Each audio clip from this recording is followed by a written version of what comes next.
What is up mga men? So ngayon, tuturuan ko kayo paano ang diskarte sa pagkabit ng Motowolf tank bag. Let's go! Yeah.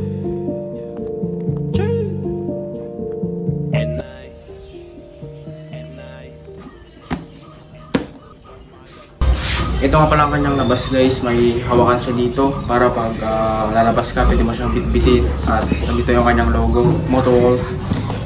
Magkabilaan at may earphone. Hindi ko alam kung sa para sa earphone. Kaya buksan na natin men.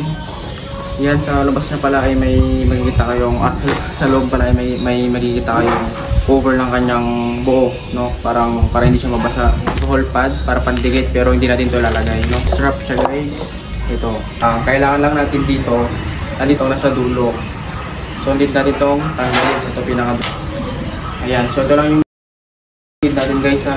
Vice versa naman sa kabila. I-keep nyo dito. Ito yung magsisilbi na backpack nyo kapag may pupuntahan kayo sa malayo. Ito lang talaga yung magagamit natin. And guys, so dito naman tayo na part. Nasa babang kanyang hawakan. At itong clip naman, nasa babang kanyang pandikit. Itong lock niya, pag ganun siya. Pag ganun. So malalaman nyo mamaya kung bagay. So ganda yung may liging itsura niya guys. Kung titignan nyo. Pag kaharap ko ng ganyan, pag ano, dito naman guys, pag ito, no? And so pagkagabit nyo na siya, ganyan yung magiging tsura niya. Pagkagabit nyo lang, basic lang, patayo nyo dito, no? Kabila tayo. Nasa kanan to yung brake niya, ito yung clutch niya. Ang lambot ko. Itong nasa kanan na strap, iikot nyo lang siya paloob, no? Ito pala tech drill na guys, send ko sa inyo mamaya yung link niya, nasa description na naman. Pasok nyo sa loob ng ganyang step drill, papunta dito na left part, no? Wala mag-i-ekis lang siya guys. Yeah. So ganito nga pala yung magiging itsura niya mga men. At yan, nandito yung kanyang right strap, nandito yung left strap. So parang nag-i-ekis lang siya, no?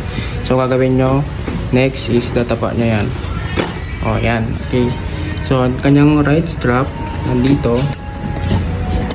Ayan. So, kagabit nyo siya dito. No? Mapakikita ko sa paano. Ayan. Malapit lang naman guys. Sa kabila naman. Ayan. Malapit lang kanyan men. No? So, tara. Sa kanyang right strap naman men. Dito. Itong lock niya. Di ba nagpaganoon siya. Kagabit nyo lang dito. Ayan. Dito ba?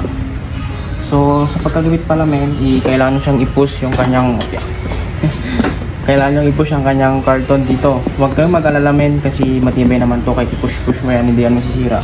Technique lang dun men, i-push mo, then medyo laro-larin mo, ganto-ganto mo lang. Hindi yan masisira men mo kasi matibay itong ating Motowolf. Ayan. So, tumulog na men, nalak na, ganyan na may itsura. Pakita natin. Yan men.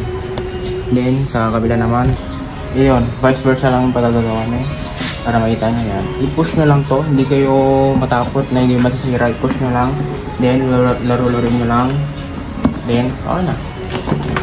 Ayan, so ito na ang naging result ng ating Motowolf tank bag men.